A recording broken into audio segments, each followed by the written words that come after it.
I am very happy to be here to talk about the PTA Fitness Challenge in support of Cecily's Fund. You've probably seen the advertisements around the school for this. I've been coming to the school for over 20 years, and one of the high points every year was to run the course à travers Puy in support of Cecily's Fund. Now, to talk a little bit more about this organisation, here is Mr. Ivett.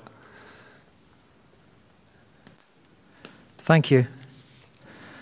Cecily's Fund was set up 25 years ago by the family and friends of Cecily Eastwood. My second teaching job was in the British Embassy School of Athens, and that was where I met Cecily. She was in my English class for 2 years, and in those days I also taught clarinet, and we used to squeak through these awful duets together after school. As a character, Cecily was dynamic, argumentative, and in your face. She also had a pretty wicked sense of humour and would do anything to help out a friend or anyone in need. When she left Athens, she kept in touch with me. She would send me occasional letters telling me what she was doing with her life and what she thought I should be doing with mine. That's her signature there next to her face. After graduating school, she had decided to take a gap year before taking up her place at Cambridge University. And she went out to Zambia to work in an international school there as a teacher's aide. She hoped to earn just enough money to travel around Zambia, and it was while she was there she saw firsthand the effects of HIV/AIDS in this area of Zambia.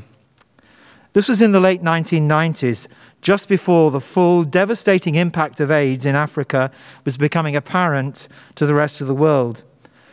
Well, Cecily was someone who could not stand around and watch when there was such a desperate need.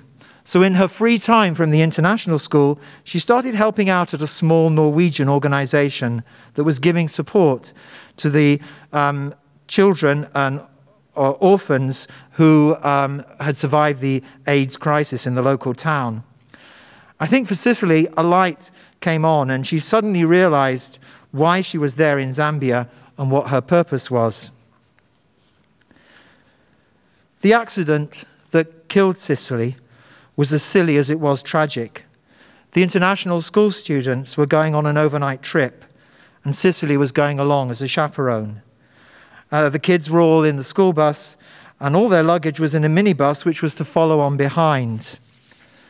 They were about to leave, and there was still no sign of the bus driver of the minibus. So Cecily, being Cecily, said she'd drive it and follow on behind. She'd just got her driving license that summer in the UK. Fate took one of its sudden turns, and while driving the minibus alone with the luggage, the front wheel of the bus hit a pothole in the road and the bus turned over and Cecily died instantly.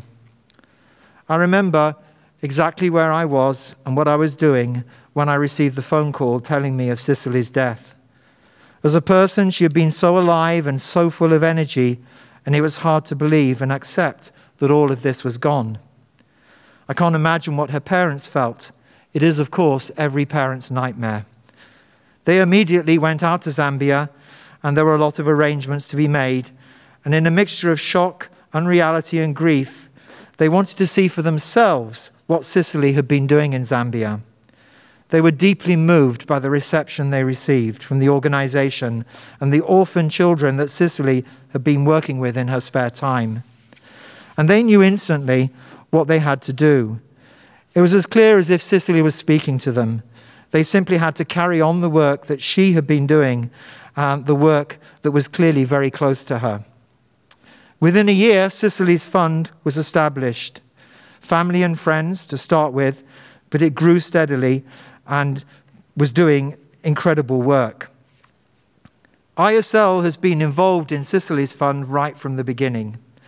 And this year will be the 24th year that ISL has helped the fund provide free primary and secondary school education to orphans and vulnerable children in Kitwe, Zambia. It is, in fact, the leading provider of education support in Kitwe because it believes that education provides a route out of poverty for orphans and vulnerable children, their families and their communities. Its goal is to work with local Zambian partners to develop sustainable programs that reduce dependency, to strengthen the ability of communities to support themselves, and to improve the livelihoods of the most vulnerable children and their families. Its aim is to help Zambians help themselves. Their programs include, they enable orphans and vulnerable children to attend school. You can't attend school in Zambia unless you can buy the school uniform. And sometimes it's as simple as that, buying a uniform so that children can attend school. Also, keeping girls in school is really important. The education of boys is often prioritized above that of girls. And this effort to keep girls in school has been really successful. They also offer peer health education programs, particularly focusing on sexual health as well, sexual and reproductive health. And then they prepare students for life beyond school. They have an entrepreneurship program, and they also help educate older students who would like to become teachers and get involved in teacher training. And now recently, of course, with COVID there, as you know, COVID always affects the poor disproportionately to the rich. And in Zambia, Cecily's Fund now is working again with those poorest families and those vulnerable children that are supported by the fund, and they provide them with emergency food and support packs during this COVID epidemic. So the fund does really good work, and ISL has been associated for a number of years, and it's fantastic that we're able to continue that. Mr. Harrison is going to explain how we can continue and support this fantastic organization. Thank you very much, Mr. Ivett. It's always reassuring to know the story behind the work that we do at ISL. So, you've heard about the what and the why. Let me tell you who can be involved in this fitness challenge. And the answer is absolutely everybody at ISL. Whether you're an adult or a child, primary or secondary, we all want to get moving in order to help Cecily's Fund.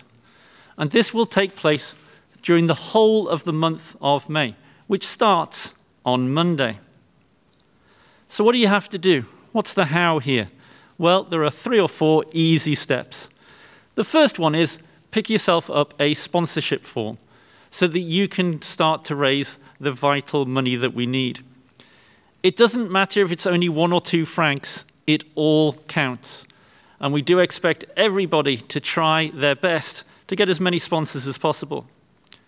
Next, sign up to the virtual mission. So there is a web page which is being created by the PTA. Now there is a €7 sign-up fee. That money, I have to be clear, does not go to Cecily's Fund, but you can contribute when you sign up by signing up for more than €7.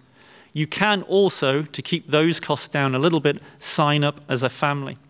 And once you're inside, you will have all of the information and, vitally, how to log your distance. Because what we're trying to do is get from Switzerland to Japan, where the Olympics, a little delayed, are going to take place hopefully later this year. And the route is going to stop off at a few of the alumni of ISL on the way. Now, the great thing about this, compared to maybe previous years, is you don't have to be just a runner to take part. Using this conversion table, you can take any exercising, whether it's running or swimming or even cheerleading.